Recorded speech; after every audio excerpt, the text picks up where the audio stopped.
হিন্দুদের এইভাবে বাঁচানো যায় না দাদা ভাই, এইভাবে একদম টোটালি বাঁচা। শুভেন্দু অধিকারী মহাশয় ভুল করছেন। নির্দিষ্ট সালে যেরকম কুরবানির প্রথা চলছিল সেই প্রথা চালু করে আমার ঋণ আছে 9 লাখ টাকা, ঋণের বোঝা শুভেন্দু অধিকারীকে নিতে হবে। কুরবানির নিয়ম বন্ধ করেছে, মানছি না, মানব না। মানছি না। রাজ্য সরকার কুরবানির নিয়ম বন্ধ করেছে, মানছি না, মানব না। মানছি না, মানব না।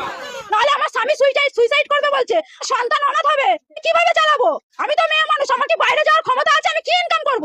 রেখা পাত্র দিদি ভাই যে কথা বলছে যে গরু যে 14 বছর বয়সীকে কুরবানি দিতে হবে, কথা তো এতদিন ছিল না। মাত্র 15 দিন ক্ষমতায় এসে আজকে নতুন নতুন নিয়ম, নতুন নতুন কথা চালু করছে। এই নিয়ম তো নেই, মানুষের জীবনের গ্যারান্টি নেই। তাহলে গরুর 14 বছরের জীবনের গ্যারান্টি আমরা কিভাবে নেব? কিভাবে নেব? শুধু তো গরুকে খাওয়ালে আর গরুকে দুধ বিক্রি করলে তো আমাদের সংসার চলবে না। কুরবানির কথা ছিল বলে গরু তুলতাম, গরু পুষতাম।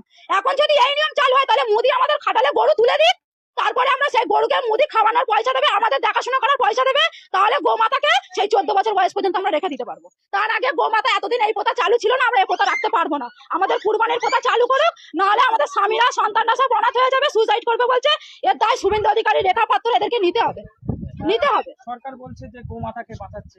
গোমাতাকে কিভাবে বাঁচাচ্ছে? এতদিন বাঁচায়নি কেন? এতদিন তো এই প্রথা চালু ছিল। আমাদের লাইফে আমরা এখন এরকম দেখি না, আমাদের স্বামীদের লাইফে আসেনি, আমার শ্বশুরের লাইফে ছিল না। তাহলে এখন এই প্রথা কিভাবে চালু করেছে সরকার? আমাদের নির্দিষ্ট সময় দেওয়া হোক, মানবো। সরকার এসছে, আইন মেনে নেবো, কিন্তু নির্দিষ্ট সময় না দিলে আমরা মানতে পারবো না। হাতে মাত্র 10 দিন সময় আছে, আমরা কিভাবে মানবো? এই লোন নিয়ে গরু পুজো কত টাকা লোন নিয়েছে? আমি প্রায়, আমার লোন আছে, বন্ধন থেকে নিয়েছি 2 লাখ টাকা, স্বর্ণ জয়ন্তী গ্রুপ থেকে নিয়েছি 3 লাখ টাকা। এছাড়া আদেশ আরো মারা নিয়ে রেখেছে আমার থেকে আরো বেশি, আরো বেশি। তাহলে আমি এই লোন গুলো কিভাবে চালাবো? আরো প্লাস পার্সোনাল পরের কাছ থেকে টাকা নেওয়া আছে সুদে। আমার খাটালে মাত্র 6টা গরু আছে, 6টা গরু আছে, সেই গরুর উপরে নির্ভর আমার 9 লাখ টাকা দেনা আছে। আমার স্বামী তো বলছে সুইসাইড করবে, আমার বাচ্চা তো অনাথ হয়ে যাবে। আমি বলছি যে আমি কি করতে পারি? আমার মায়েরা, আমার লোনের অফিসার ফোন করে বলছে যে টাকা আমাকে দিতেই হবে, লোনের ডেট চলে আসছে বলে। বলছে ডেট যদি পিছিয়ে যায় তাহলে কিন্তু তোমাদের সিভিল খারাপ হবে, লোন নিতে পারবে না কোথাও। এইসব যে আমাদের কাণ্ডগুলো ঘটছে, আমাদের তো জীবন ভবিষ্যৎ অন্ধকার হয়ে যাচ্ছে। আপনার কতটা গরু চাষ করেছেন?